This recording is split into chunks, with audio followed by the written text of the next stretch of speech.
Hoy volvemos a la Edad Media, vamos a hablar de una iglesia muy interesante de la ciudad, no la más famosa ni la más bonita, pero una iglesia en torno a la cual existen muchas leyendas e historias. En este video vamos a hablar de los orígenes de Santa María del Pi, vamos a dar algunos detalles sobre su estilo, pero sobre todo queremos descifrar los secretos que guarda su campanario, que fue durante la mayoría de la historia la construcción más alta de la ciudad, pero que dicen fue construida con la ayuda del diablo.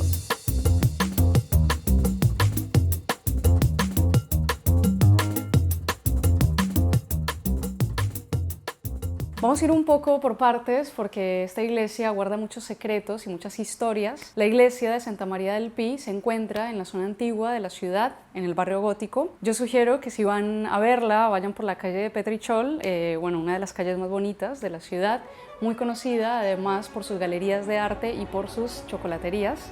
Además de que esta calle es muy estrecha, uno haciendo el recorrido y de la nada aparece la iglesia.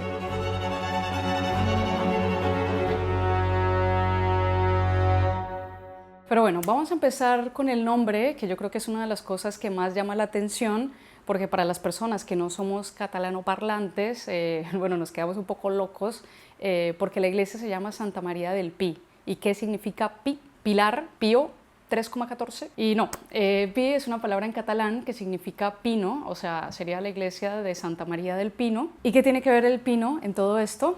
Pues según cuenta la leyenda, después de la invasión musulmana a la ciudad en el siglo VIII, y ya cuando las cosas estaban un poco más calmadas, un marinero iba caminando y se encontró con una imagen de la Virgen, la cual estaba en la copa de un pino que se encontraba en esta misma zona. Por lo que el nombre de Santa María del Pi está dedicado a este suceso. Incluso si van hoy en día van a ver que al lado de la iglesia hay un pino, que no es el mismo que vio el marinero, porque lo han ido replantando en varias ocasiones. Y para los que esta historia de la Virgen les parezca un poco inventada, también podríamos decir que dentro de la simbología cristiana el pino es un árbol muy interesante, ya que siempre está verde, parece que tiene mucha clorofila, por lo que siempre tiene este color durante todas las estaciones del año. Es por esto que el árbol del pino está asociado a la vida eterna.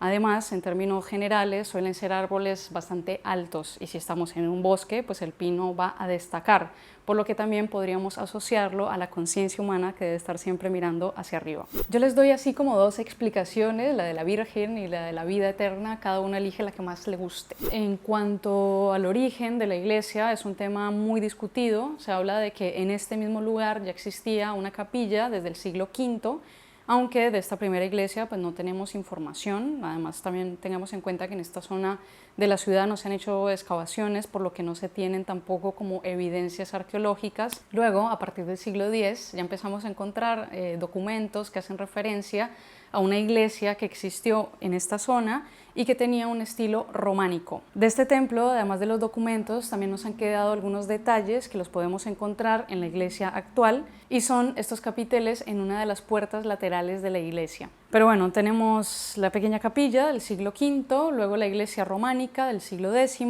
pero luego la iglesia sufre una nueva transformación, ya que en el siglo XIV se construye un nuevo templo mucho más grande y en un estilo que se está como poniendo de moda, que sería el estilo gótico, que esta sería entonces la iglesia que encontramos en la actualidad en el barrio gótico.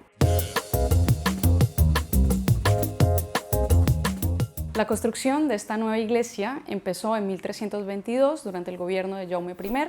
Se sabe además que hacia 1340 las obras de la iglesia iban en la mitad, pero luego les va a tocar parar las obras, ya que la ciudad estaba atravesando el peor suceso de toda la historia europea, la peste negra, por lo que la construcción se terminó alargando, ya que la última piedra del templo se puso en 1391. Y ya para cerrar esta parte del video en la que hablamos en general de la iglesia, vamos a dar algunas pinceladas de su estilo, ya que Santa María del Pi es una gran exponente del famoso gótico catalán, también conocido como gótico levantino o mediterráneo, que es un estilo un poco diferente al que podemos encontrar en otras regiones de Europa.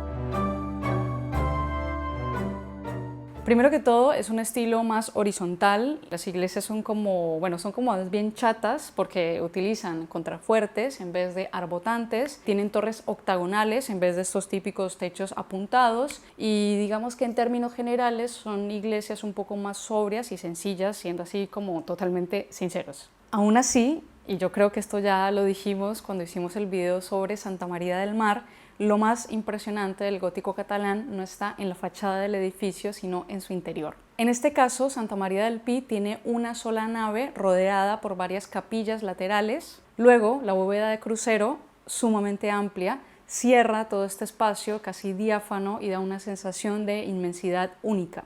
Estando dentro se pierde toda esta sensación de horizontalidad que nombramos antes, o sea, digamos que en el interior parece una iglesia mucho más alta de lo que es. En cuanto a las vidrieras, que bueno, al final es lo más importante del gótico, tenemos que reconocer que la mayoría de las vidrieras que encontramos en la iglesia pues son réplicas, o sea, que casi no quedan las originales, ya que esta iglesia a lo largo de su historia pues ha pasado por momentos bastante trágicos. En 1428 hubo un terremoto en la ciudad, en 1714 durante la Guerra de Sucesión sufrió muchos daños y ya para rematar en 1936 durante la Guerra Civil fue incendiada. De hecho, el rosetón, que es uno de los elementos más emblemáticos del templo, ya que bueno, es gigantesco, mide como 10 metros de diámetro, pues este rosetón tampoco es original, ya que durante este conflicto, cuando la iglesia pues, fue incendiada, el rosetón pues, explotó. El que vemos ahora es una reconstrucción hecha por Josep Maria Jujol, que bueno, fue posible gracias a que un par de años antes de la guerra este arquitecto mandó a sus alumnos a dibujar el rosetón y fue gracias a esta información que se pudo finalmente reconstruir. Y bueno, todo esto del estilo, la arquitectura, son temas muy interesantes, pero para este video queríamos enfocarnos en una leyenda y en particular en torno a cómo fue construido el campanario de Santa María del Pi. La leyenda.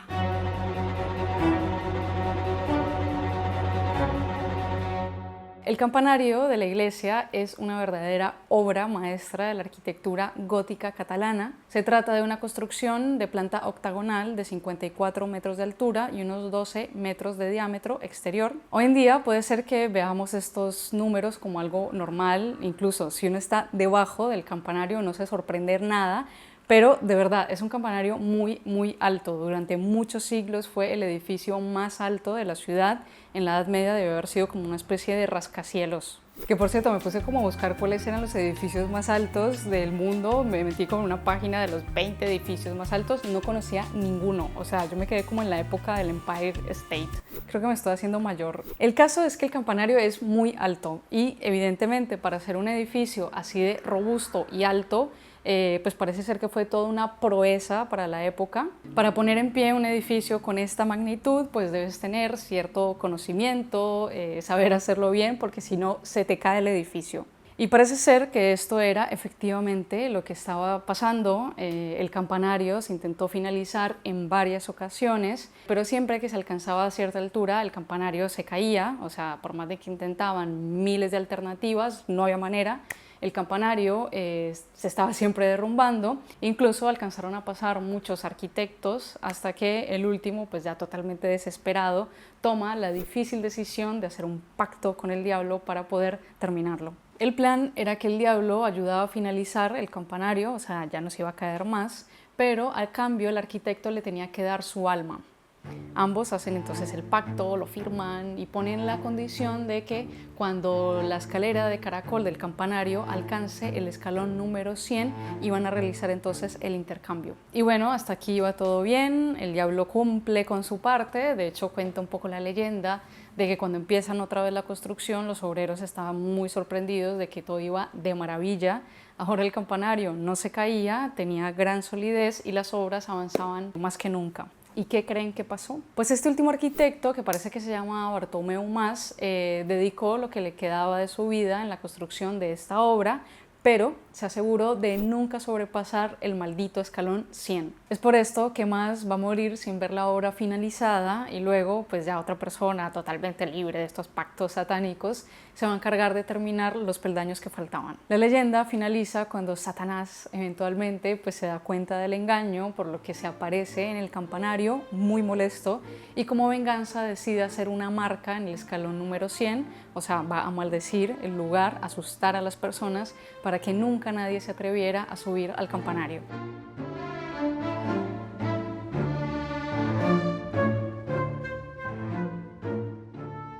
Y bueno, esta es la famosa leyenda del campanario de Santa María del Pi, pero para concluir este video antes tengo que aclarar que este tipo de historias pues fueron muy comunes en la Edad Media. Existía una noción de que ciertos logros y hechos extraordinarios no podían haber sido producto de la mano del hombre, sino que debían tener algún tipo de intervención sobrehumana. Y esto no se quedó solo en la Edad Media, por cierto, y si no me creen, pongan History Channel a las 3 de la mañana para que vean cómo fueron hechas las pirámides de Keops. Incluso la leyenda de Santa María del Pi no es el único caso. Hay varias iglesias en el mundo que han sido finalizadas con la intervención satánica.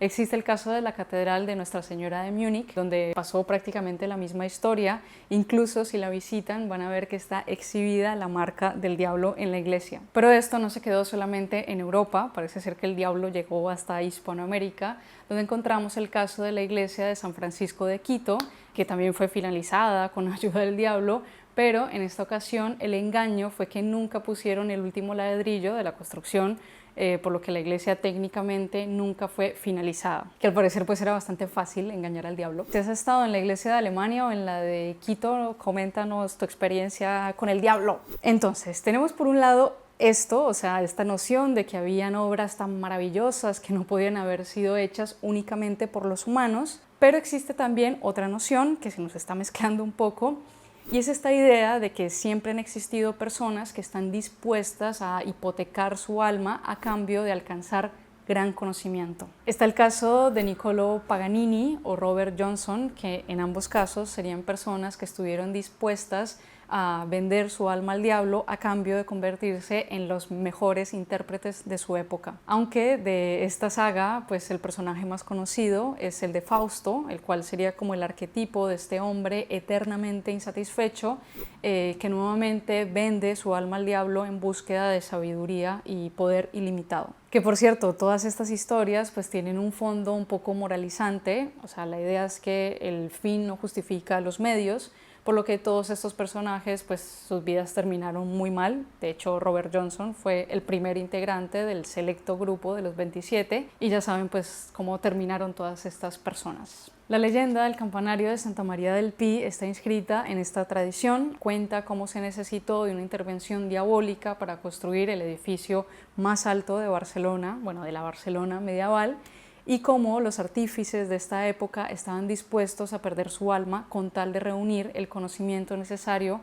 para lograr este objetivo. Aunque bueno, podemos reconocer que la historia al final pues toma un giro bastante cómico en el que el arquitecto del campanario pues logra engañar al diablo pues buscando en la letra pequeña del contrato y se termina pues al final saliendo con la suya. Pero ya para ir concluyendo y responder una pregunta que todos se deben estar haciendo, y es si todavía está la marca del diablo en el campanario, o sea, si se puede visitar, y la respuesta es que no la van a poder ver por más de que suban los 100 escalones, porque parece ser que después de que el diablo estuvo en el campanario, pues se empezó como a esparcir el rumor en la ciudad de que en el campanario de Santa María del Pi podías ver la marca del demonio.